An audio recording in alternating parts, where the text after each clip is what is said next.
जय श्री कृष्ण मित्रों, कैसे हैं आप लोग। उम्मीद करती हूँ आप लोग अच्छे होंगे। तो दोस्तों, आज मैं फिर से आप सबके लिए एक बहुत सुंदर सी कहानी लेकर आ गई हूँ। उम्मीद करती हूँ आपको ये कहानी पसंद आएगी। तो दोस्तों, ये कहानी है शांति देवी की। शांति देवी के 4 बेटे थे। उन्होंने अपने बेटे को खूब पढ़ाया लिखाया और सब विदेश में शिफ्ट हो गए।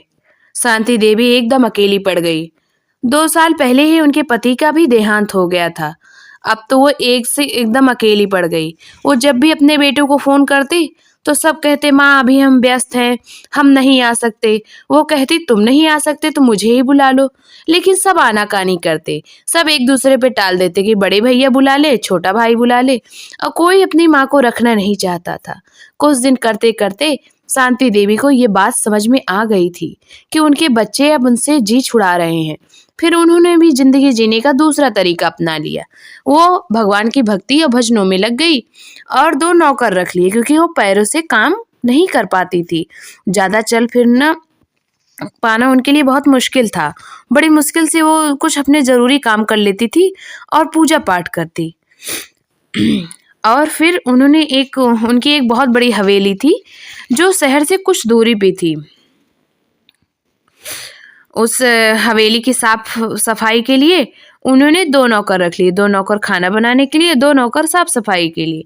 लेकिन जो उन्होंने साफ सफाई के लिए नौकर रखे थे, वो दोनों सुबह देर तक सोते, फिर उठकर थोड़ा बहुत सफाई करके फिर आराम करते। दोनों को देर से उठना शांति देवी को बिल्कुल पसंद नहीं था।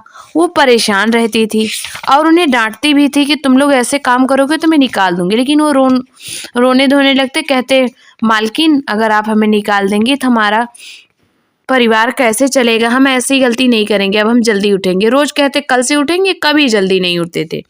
शांति देवी बहुत परेशान थी। उन्होंने एक दिन बाजार से एक मुर्गा खरीद ले आया और उसे पाला पोसा।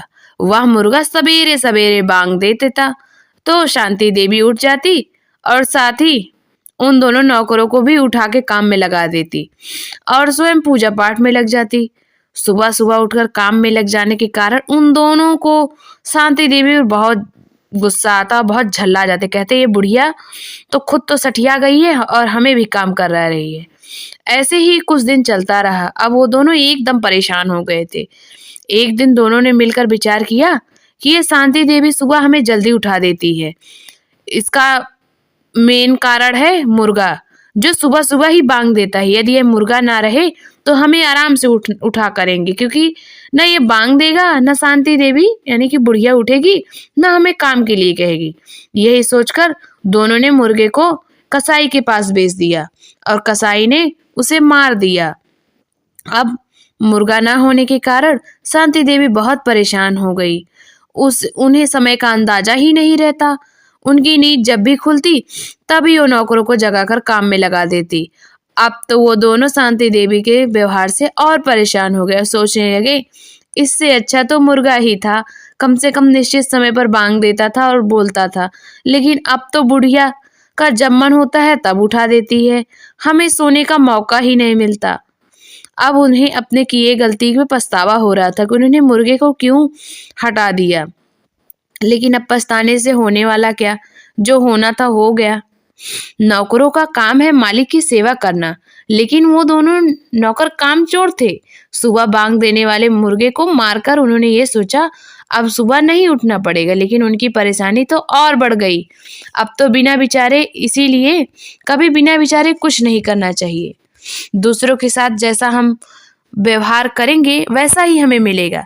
इसीलिए दूसरों के साथ वह व्यवहार कभी नहीं करना चाहिए जो हमें अपने लिए पसंद ना हो। अगर वो मुर्गे को रहने देते तो वो अपने ही समय पे उठाता। अब तो शांति देवी कभी भी उठकर चिल्लाने लगती। इसीलिए बिना विचारे जो करे सो पाछे पछताए। तो दोस्तों, ये कहानी कैसी लगी आपको। उम्मीद करती हूँ आपको पसंद आई होगी। चलिए मिलते हैं आपको एक नई कहानी के साथ। तब तक अपना अपने परिवार का ध्यान रखिए। जय माता दी, जय श्री कृष्ण, सीताराम, राधे राधे।